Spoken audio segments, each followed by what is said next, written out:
Pada pertemuan kali ini kita akan membahas tentang materi sistem ekskresi. Adapun kompetensi dasarnya yaitu menganalisis sistem ekskresi pada manusia dan memahami gangguan pada sistem ekskresi serta upaya menjaga kesehatan sistem ekskresi. Materi yang akan kita pelajari yaitu yang pertama adalah alat ekskresi pada manusia, meliputi ginjal, kulit, paru-paru, dan hati, dan kelainan dan penyakit pada sistem ekskresi pada manusia.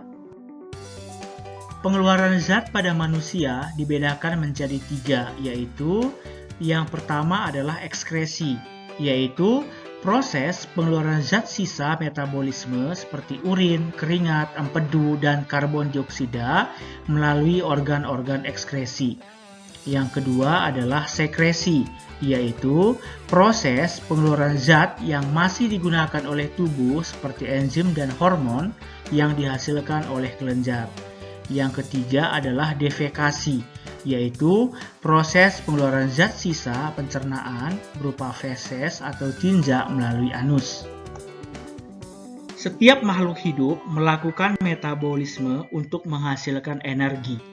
Selain itu, metabolisme juga menghasilkan residu atau zat sisa yang harus dikeluarkan melalui organ-organ ekskresi.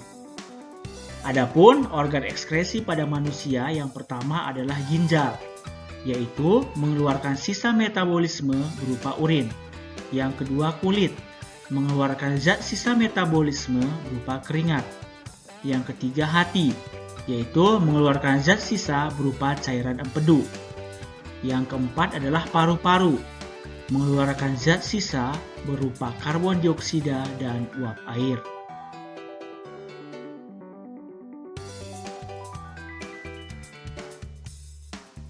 Sekarang kita akan membahas organ ekskresi yang pertama yaitu ginjal.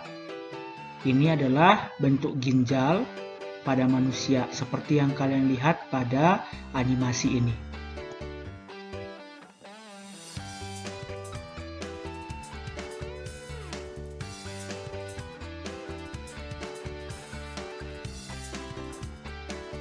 Ciri-ciri dari ginjal yang pertama adalah berjumlah sepasang dan berwarna merah tua.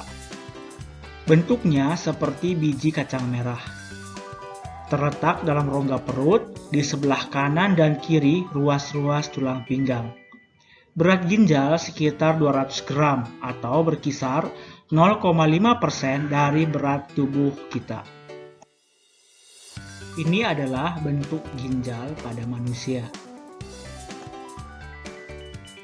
Ini adalah lapisan ginjal pada manusia. Kita bisa perhatikan bahwa ginjal kita terdiri dari 3 lapisan. Yang pertama adalah lapisan korteks atau lapisan yang paling luar.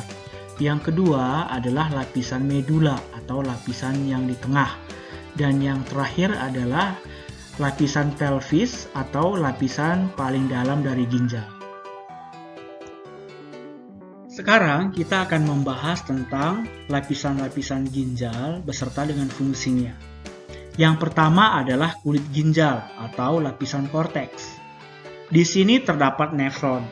Nefron sendiri merupakan unit fungsional dan struktural terkecil dalam sistem ekskresi pada ginjal. Pada nefron terdapat juga badan Malpighi yang terdiri dari kapsula Bowman dan glomerulus.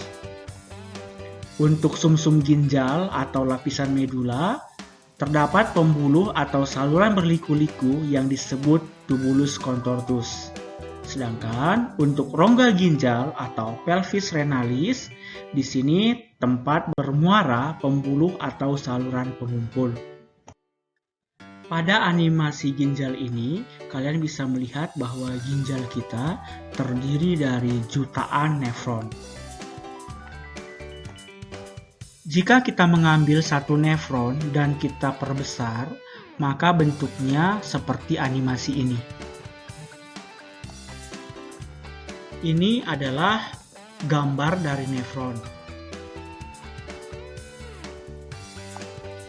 Ini adalah anatomi nefron. Kalian bisa perhatikan bagian-bagian yang terdapat pada nefron. Di sini ada glomerulus, kemudian ada tubulus contortus proximal, ada tubulus contortus distal, dan ada ductus collectivus. Sekarang kita akan membahas tentang proses pembentukan urin. Proses pembentukan urin ada 3 tahapan. Yang pertama adalah filtrasi atau penyaringan darah, yang kedua adalah reabsorpsi, dan yang ketiga adalah augmentasi. Sekarang kita akan membahas tentang proses pembentukan urin. Pada tahap filtrasi terjadi proses penyaringan darah yang terjadi pada glomerulus yang menghasilkan filtrat glomerulus atau sering disebut dengan urin primer. Kemudian untuk tahapan berikutnya terjadi proses reabsorpsi, yaitu penyerapan kembali zat yang masih berguna bagi tubuh, misalnya glukosa dan asam amino. Ini berlangsung pada tubulus contortus proximal dan menghasilkan filtrat tubulus atau urin sekunder. Tahapan berikutnya adalah augmentasi, yaitu penambahan zat buangan ke dalam urin, misalkan urea. Ini berlangsung di tubulus contortus distal. Hasilnya adalah urin sesungguhnya. Ini adalah proses yang terjadi pada glomerulus. Kalian bisa perhatikan, ini adalah glomerulus, di mana terjadi proses penyaringan darah.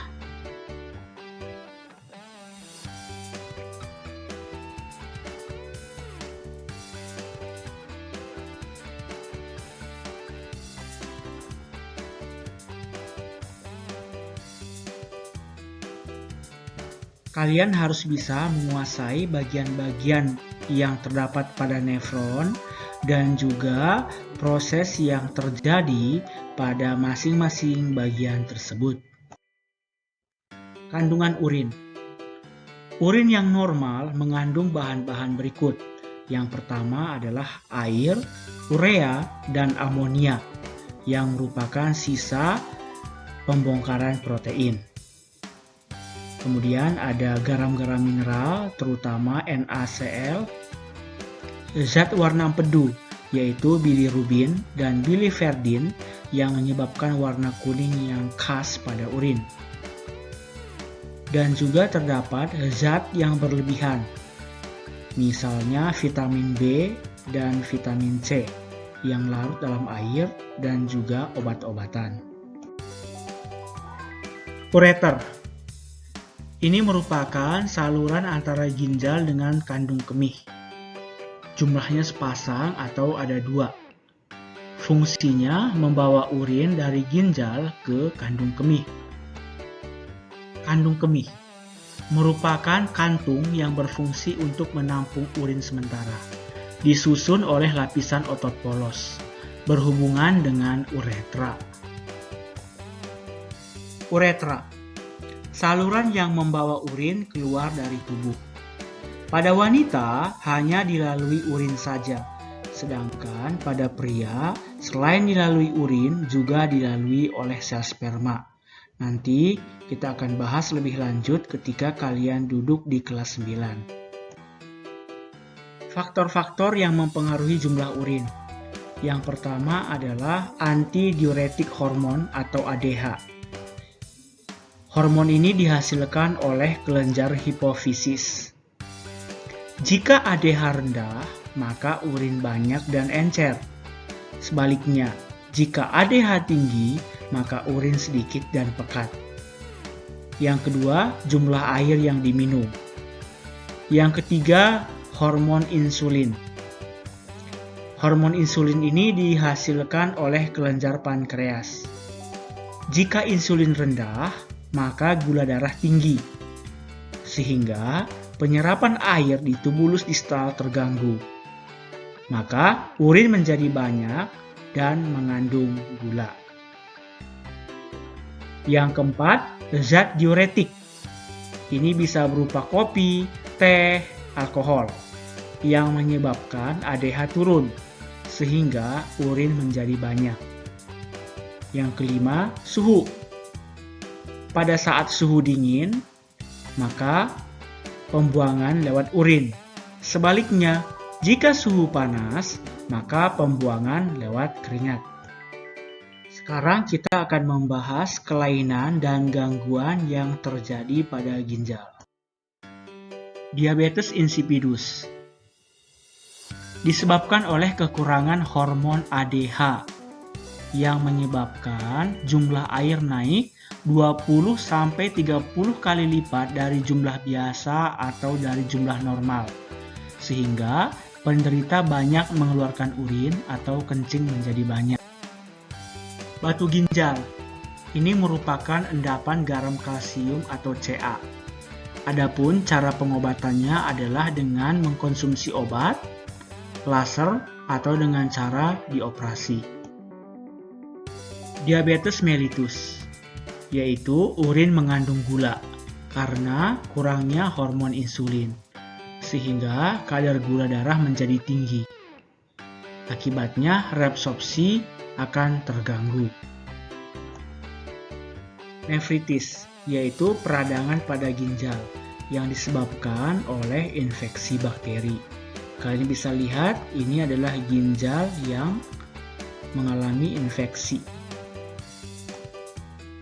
Cuci darah atau dialisis.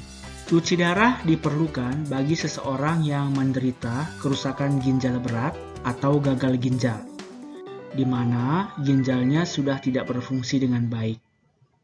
Dengan cuci darah, maka akan memberikan kesempatan bagi penderita gagal ginjal untuk tetap bisa menjalani aktivitas sehari-hari dengan normal. Ini adalah proses cuci darah pada seseorang yang menderita gagal ginjal. Cangkok ginjal atau transplantasi ginjal. Ini merupakan salah satu pengobatan yang dapat dilakukan untuk orang-orang yang mengalami gagal ginjal. Akan tetapi, untuk keberhasilannya perlu konsultasi dengan dokter antara yang mendonorkan ginjal dan juga yang menerima ginjal untuk ditransplantasi. Albuminuria, yaitu kegagalan proses penyerapan protein sehingga urin mengandung protein. Anuria, kegagalan ginjal karena kerusakan di glomerulus sehingga tidak ada urin yang dihasilkan penderita. Organ ekskresi berikutnya yang akan kita bahas adalah kulit. Coba kalian perhatikan gambar penampang kulit ini. Di sini terdapat kelenjar keringat. Bagian inilah nanti yang akan menghasilkan keringat sebagai hasil ekskresi pada manusia. Fungsi kulit. Yang pertama, sebagai alat pengeluaran keringat. Yang kedua, pengatur suhu tubuh. Yang ketiga, sebagai pelindung tubuh dari gangguan fisik, biologi, maupun kimiawi. Keempat, tempat penyimpanan kelebihan lemak. Kelima, tempat pembentukan vitamin D dari provitamin D.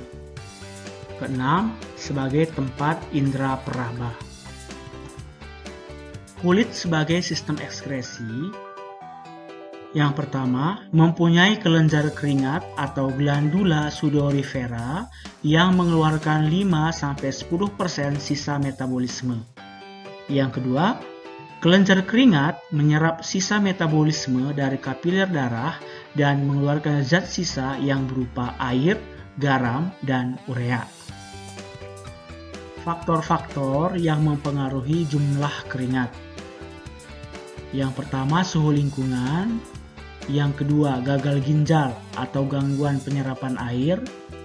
Yang ketiga, kelembapan udara. Yang keempat, aktivitas tubuh. Yang kelima, gangguan emosional. Organ ekskresi ketiga yaitu hati atau liver. Ciri-cirinya merupakan kelenjar terbesar, Letaknya yaitu di rongga perut sebelah kanan di bawah diafragma. Berat hati sekitar 2 kg pada orang dewasa. Fungsi hati. Yang pertama, menyimpan gula dalam bentuk glikogen. Yang kedua, membentuk protein. Yang ketiga, mengatur kadar asam amino darah. Yang keempat, menetralkan racun. Yang kelima, pembentukan dan pembongkaran eritrosit tua. Yang keenam, membentuk zat anti-anemia. Yang ketujuh, membuat vitamin A dari provitamin A. Adapun fungsi hati yang berkaitan dengan sistem ekskresi yaitu pembentukan dan pembongkaran eritrosit tua. Organ keempat untuk sistem ekskresi adalah paru-paru. Paru-paru mengeluarkan zat sisa berupa karbon dioksida atau CO2 dan uap air atau H2O yang merupakan sisa proses dari respirasi sel atau pembakaran glukosa dengan oksigen.